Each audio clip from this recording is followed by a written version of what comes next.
You may have clicked on this video because you wanted to see someone who so blatantly wears historical fashion every day, ranting about their disdain for modern fashion. You actually aren't going to find that here. I don't dislike modern fashion. Instead, you'll get to hear a commentary on how the issues I have with modern fashion are actually the issues that I have with modern societal expectations of beauty, and the pressure that people feel to look, act, and be a certain way. Fashion is a major part of that because clothes are so often one of the first things that people see, and they greatly influence how the world views us and how they treat us. This video is not designed to convert you into wearing historical fashion, quite the opposite. As humans, we don't fit into neat little boxes, so I actually want to encourage you to build a wardrobe that feels like it aligns with you, your heart, and your inner values. And most of all, to become curious about where your clothes come from, regardless of their era of construction. It is not modern fashion in and of itself that is problematic, as by my definition, modern fashion could be any clothing made in the past maybe 10 years or so, even if it's in more of a vintage or historical style but designed with modern fabrics. Even if it's made sustainably or in ethical conditions, by definition this could technically be modern fashion. And in fact, there are many designers in modern fashion that are going against what is accepted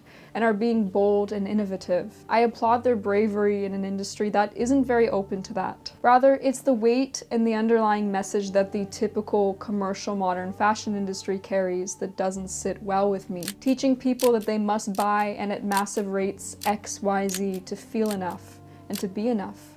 And it's a trap. In reality, you are already enough as you are, regardless of the clothes you put on. And some latest garment that a million or billion-dollar organization wants to sell you isn't going to change the fact that you're already enough. By the way, as I was about to record this video and had already scripted it, Karolina Żubrowska released a wonderful video on a very similar topic, offering her perspective on beauty standards. Great minds think alike, or we are both just super tired of modern beauty standards. Who knows which one it is? I definitely recommend watching her video for another perspective. So now I'm going to get a bit personal, a bit vulnerable with you all, and share part of the story of why I decided to reject some modern beauty standards. When I was younger, I went through many different phases with fashion. The overarching theme of most clothing styles I was drawn to is alternative, whether that be the emo phase I had when I was 12, or my love for thrifted and vintage clothing in my mid-teens, or even my earthy style of my later teens and early 20s.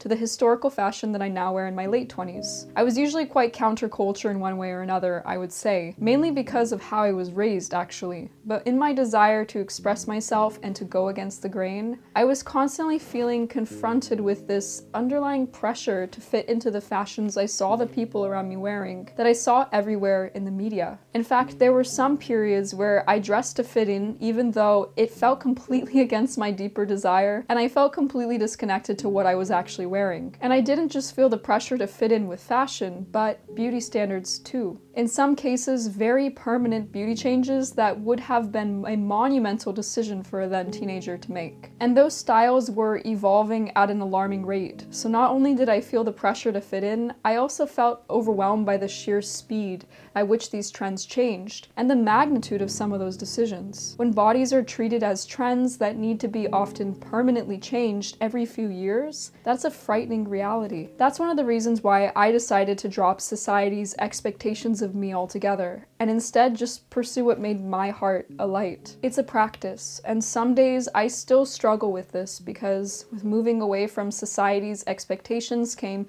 periods of deep isolation and aloneness. I still experience these sometimes. The days when I can work through those feelings, on the other side is an even deeper understanding of myself and what I value. Relatively free from outside influence, or at least the influence around me is the type that I actually want. The reason I share this story is because clothing is often a direct extension and reflection of what is going on in the world, and perhaps what is even going on for each individual internally. We live in a time where beauty standards sometimes pressure people to dress or express themselves in ways that might not actually align with their values or who they are. For instance, my number one value in my life is compassion. I've been a practicing Buddhist for most of my life, and compassion is a major component of Buddhism. So it's been something I've considered a pillar for most of my existence on Earth. Basically, since I could as a child conceptualize what compassion even meant. The way I feel when I think about modern fashion standards and how they ooze out onto a lot of the garments that are available for purchase right now, to me that industry is extremely lacking in compassion. From telling consumers that their bodies must fit a certain size or weight, to the way in which garment workers are mistreated and seen as dispensable, to the amount of waste that is produced by the fashion industry that pollutes our beautiful planet, even just the fact that people are referred to as consumers. There are so many issues that need to be addressed, and I'm not sure what the long-term solution is. Maybe you have some ideas. If you can think of tangible, accessible ways that we could create deep change in this industry, please write them below in the comments. I'd love to hear your thoughts. But that leads me to the word connection.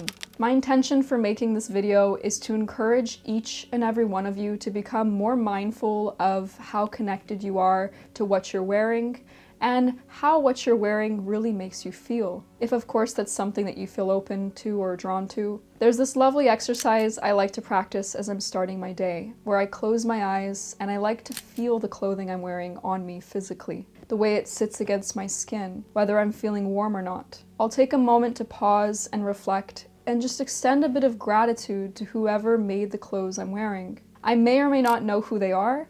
They might be me. In that case, I'll extend some self-compassion and thanks to my hands for being able to sew and my creative mind for being able to design. But just by acknowledging, by taking this small moment to reflect, it takes me back to being deeper connected with something that is a part of my and many of our everyday existences. I believe that practices like these, and even just people becoming more aware of the very real human involved in making our clothing, is an impactful way to at least create small day-to-day change in the form of a mindset shift. Perhaps this exercise will be practiced whilst wearing historical fashion, vintage fashion, or even modern fashion. People often say that we vote with our wallets, but I also think that we vote with our intention and choices. I want to express a nuance here, as sometimes when I make commentaries on the modern fashion industry, it can contain this air of pretension, which is not my intention at all. I never want people to feel ashamed for purchasing fast fashion if they need to. Growing up with financial struggles, I recognize it is not possible for everyone to not support the fast fashion industry. I'm not saying any of this to shame those who are buying fast fashion out of necessity, but rather to those who can afford alternative options, I perhaps want to give you some food for thought. And I also feel that regardless of the origins of our clothing, mindfully connecting with the maker or makers of our everyday garments can still be a powerful practice. So often the actual people making our clothes are anonymous and unnamed, and even just giving them that small moment of appreciation and recognition, even though we sometimes cannot know their names, I believe is so important. Then there's another side to the modern fashion industry that I feel is lacking in compassion, in my opinion. When I wore modern clothing, I was so much more conscious of my body, and not in a pleasant way. It was more that I felt hypercritical of this not being enough, or that being too much. Not to say that historical fashion cured me of this, because historical fashion has plenty of its own problems and troubling beauty standards. It's also a pretty vague term and can encompass anywhere in the world during any period in history. Additionally, I certainly attribute a lot of my inner growth to therapy. But historical fashion practices did immensely help me see my body as firstly ever-changing, and that's nothing to be ashamed of, and secondly as something I can alter and change, and in impermanent ways. Let me explain. So many of the undergarments with 19th century European historical fashion at least are about producing a certain silhouette. This is not dependent on someone's size, but rather on proportions, which can be achieved by any size with the use of padding and corsetry. A lot of creating these proportions was one big optical illusion, and wearing corsets and padding was, I would argue, accepted and normalized, at least throughout many places in Europe. Many people wore them. But this is a liberating feeling, because when you take off the corset and you remove the padding, it's still your beautiful body underneath that is lovely and amazing exactly the way that it is. And the fact that it can morph so easily into a different silhouette, at least for me, gives me such a deep respect for my body. It's hard for me to even fully describe the feeling. In my own story, when I was a teenager, I felt this immense pressure to get plastic surgery and go on diets. I never got plastic surgery because I didn't actually want plastic surgery, but I felt I had to look like everyone else around me and in the media who had it.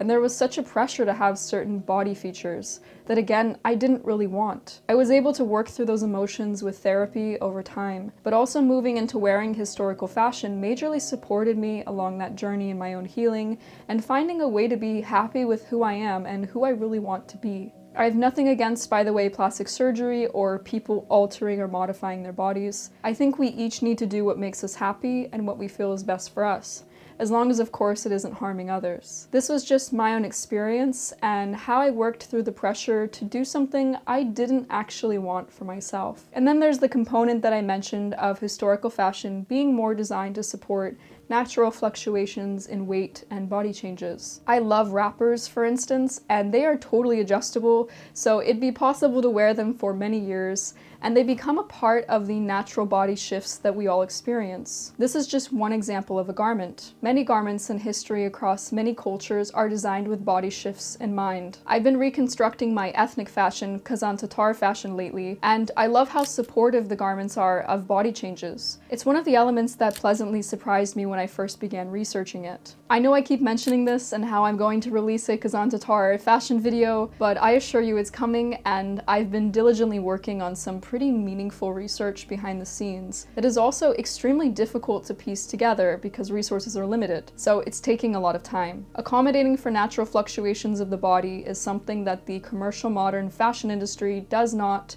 and likely will not consider, because people will buy less clothing, and these companies are in the business of selling as much clothing as quickly as they can, but at what expense? I was recently speaking with a friend who had tried a piece of clothing on at a store, and she said to me, "I just didn't look right in that garment." And I reminded her that her body was right exactly as it is. It's the way that sizes in clothing are designed now that isn't supportive, and that had nothing to do with her worth. I wish for a world where we are all able to dictate our standards for clothing. The commercial modern fashion industry shouldn't be able to dictate those standards for us, and for beauty too. This video was something a little bit different. This is a topic I've reflected upon a lot lately, and I just want to remind you that if you're struggling right now with body image or self-worth, I see you. It's really hard, and I just want to remind you that you are so worthy and deserving of love and joy and happiness, and you're so cared about by so many just for being you. Thank you so much for watching, and I'll see you all in 2 weeks for another video.